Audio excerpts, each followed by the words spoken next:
Hola, soy el licenciado Joel Villalba. Pertenecemos al servicio de kinesiología, la sección de neurorehabilitación del Hospital Central de Mendoza y a la residencia de kinesiología en neurología de adultos. Como equipo, en el marco de la Semana Mundial del ACV, queremos hacerles llegar la importancia de reconocer los síntomas iniciales de esta enfermedad y la rehabilitación del mismo.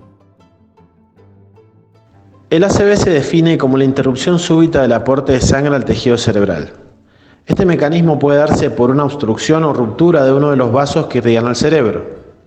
Su sintomatología es variada y la importancia de reconocerla consiste en que las primeras horas de manejo del mismo son cruciales para disminuir el impacto de la enfermedad en el organismo. El avance de las ciencias médicas nos permite disponer de herramientas con las que antes no contábamos para hacerle frente a este frecuente enemigo. La aparición repentina de síntomas tales como dificultad para mover una mitad del cuerpo, sensación de hormigueo o anestesia de una mitad del cuerpo, dificultad para pronunciar palabras, etc., debe despertarnos el alerta para actuar con velocidad, ya que en las primeras 3 horas podemos abordarlo en centros especializados y destinados para ello, y así disminuir mucho la discapacidad que pueda generarse.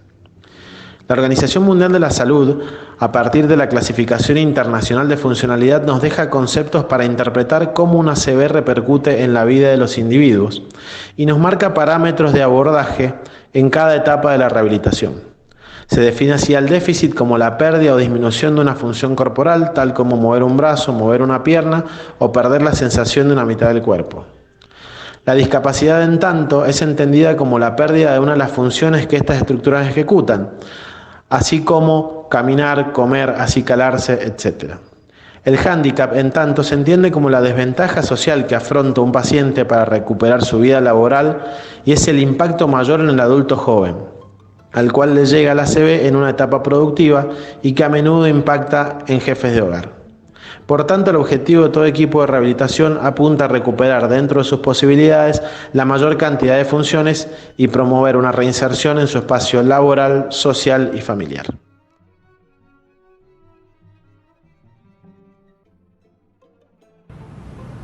El ACV es la primera causa de muerte a nivel mundial y es una de las patologías que genera más discapacidad. Por eso es importante reconocer los siguientes factores de riesgo. La hipertensión arterial es la causa principal de desarrollo de la enfermedad, tanto sola o acompañada de otros factores de riesgo como por ejemplo, la edad. Existe mayor predominio en personas que tienen más de 50 años, pero los estilos de vida actuales hacen que cada vez personas más jóvenes sufran una ACV. Sexo, esta patología tiene mayor incidencia en hombres. Herencia, es importante que conozcamos si algún familiar nuestro ha tenido una ACV. En cuanto a obesidad, mala alimentación y sedentarismo, si nosotros no realizamos actividad física, no nos alimentamos de forma saludable y nuestros consumos de sal es elevado, las probabilidades aumentan de poder padecer esta enfermedad.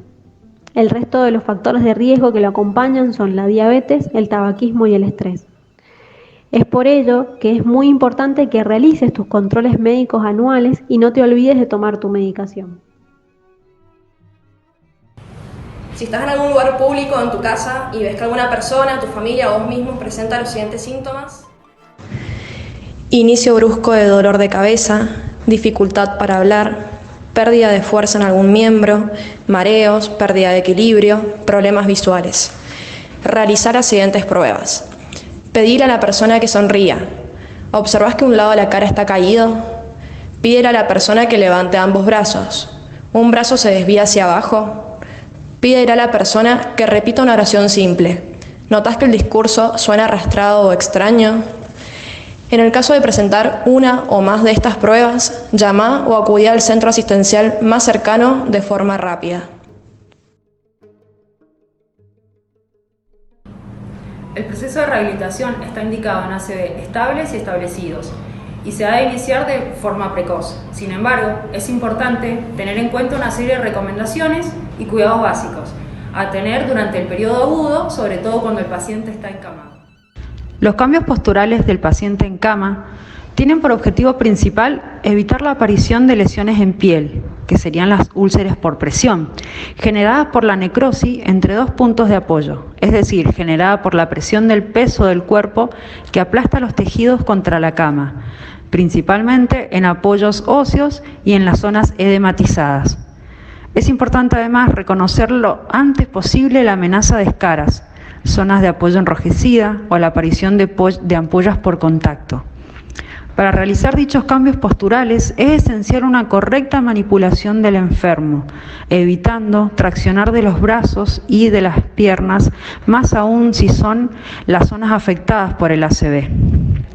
Para garantizar el éxito de dicha terapia se recomienda el uso de esquemas de rotaciones, que implica girar al paciente cada 2 horas como máximo, permitiendo liberar zonas de apoyo.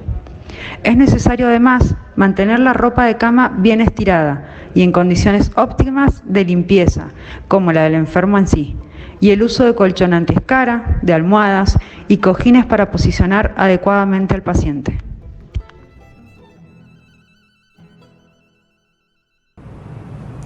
Es importante a su vez, dentro de los cuidados posturales, prevenir actitudes viciosas, acortamientos musculares y deformidades articulares.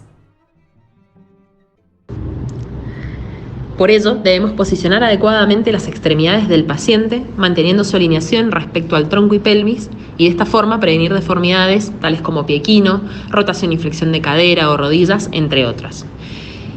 Si es necesario, se recomienda el uso de almohadas, cajones que eviten la caída de la punta del pie, entre otros dispositivos de posicionamiento. En caso de ser necesario, el profesional le sugerirá al familiar o cuidador el uso de ortesis para equipar al paciente. A su vez, es de gran ayuda y sumamente importante realizar movilizaciones de extremidades, que consisten en generar el desplazamiento del segmento corporal para despertar reflejos propioceptivos y la conciencia del movimiento, favorecer la circulación hemolinfática, mejorar el tono y la actividad muscular debido a los estiramientos y acortamientos que experimenta el músculo. Además, mantiene la elasticidad previniendo adherencias y contracturas, preparando al músculo para realizar el ejercicio activo. Es necesario recordar que estas movilizaciones deben ser realizadas en todas las articulaciones de forma lenta, de amplitud máxima según tolerancia del paciente y de frecuencia diaria. La sensorialidad expresa en el ser humano la vida de relación. En líneas generales, los sentidos son los nexos que nos permiten comunicarnos con el entorno. Desde la vista, el gusto, el olfato, el tacto y el oído, interpretamos toda la información que llega desde la periferia. Estímulos tales como la luz, la música, aromas, etc., son captados por células receptoras en los órganos de los sentidos, pero su interpretación, a la que denominamos percepción, requiere de un órgano que analice estos estímulos y ordene las sensaciones que estos generan. Este órgano, por supuesto, es nuestro cerebro, que con la ayuda de otros centros es quien determina cómo responder en relación a la intensidad del estímulo que recibimos. Así, por ejemplo, ante un estímulo como el calor, nuestro cerebro puede ordenarnos permanecer cerca de la fuente de calor si esta sensación es placentera, o huir de ella en el caso de que sea extrema. Es por ello que el ACV puede generar, entre muchos otros signos, una alteración de estos sistemas de las sensaciones, de modo tal que nuestra relación al entorno se vea modificada y nuestra reacción no sea la adecuada al estímulo que nos propone. Así podemos ver, por ejemplo, pacientes que afeitan solo una mitad de la cara, comen la mitad de un plato o bien chocan los objetos hacia el lado de su afección. Otra sensación importante es percibir la situación de nuestro cuerpo en el espacio o cómo éste se mueve en relación al espacio en el que se desenvuelve. Esto, a lo que conocemos como propiocepción, es el principal aliado para dosificar la fuerza o la respuesta con la que respondemos a estímulos, tanto internos como externos. Así, por ejemplo, para una misma actividad como lanzar un proyectil, el posicionamiento del cuerpo en el espacio variará según la distancia a la que quiera arrojarlo. Esta adaptación también se explica desde el mundo de las sensaciones. Es por ello que la rehabilitación no solamente buscará recuperar el movimiento, sino también equilibrar a través de la estimulación sensorial diferentes funciones. La estimulación sensorial persigue un doble objetivo: fomentar el máximo desarrollo de las capacidades sensoriales y potenciar el desarrollo cognitivo a través de una buena educación sensorial. Podemos proporcionar experiencias sensoriales a través de diferentes canales. Por ejemplo, si utilizamos el canal de la piel, podemos estimular con diferentes texturas y temperaturas. Es importante siempre evaluar la sensibilidad del paciente. La propiocepción es importante reforzarla haciendo hincapié en el reconocimiento del esquema corporal, que el paciente identifique en qué posición está su cuerpo, si se encuentra alineado, si está derecho o no. A través del sistema vestibular podemos entrenar la respuesta postural. En casa podemos realizar cambios de postura lentos y progresivos con la mirada fija y la cabeza fija en un objeto o viceversa. En cuanto a lo visual, podemos utilizar luces fuertes, llamativas, para despertar al paciente y mantenerlo atento. En cambio, si nuestro objetivo es relajarlo, podemos utilizar luces más tenues. En cuanto a la estimulación auditiva, podemos utilizar para despertarlo música o sonidos que al paciente le agraden. A su vez, los sonidos más fuertes lo mantendrán más vigil, más despierto, y los sonidos más tenues lo mantendrán en una relajación. Recordá las medidas de prevención vigentes. Mantener el distanciamiento, el lavado de manos y el uso de tapaboca o barbijo. Sabemos que por la situación actual, muchas personas tienen miedo de concurrir a hospitales o centros asistenciales, lo que incrementa el riesgo de muerte o quedar con secuelas más graves. No pases por alto los síntomas, actúa con velocidad.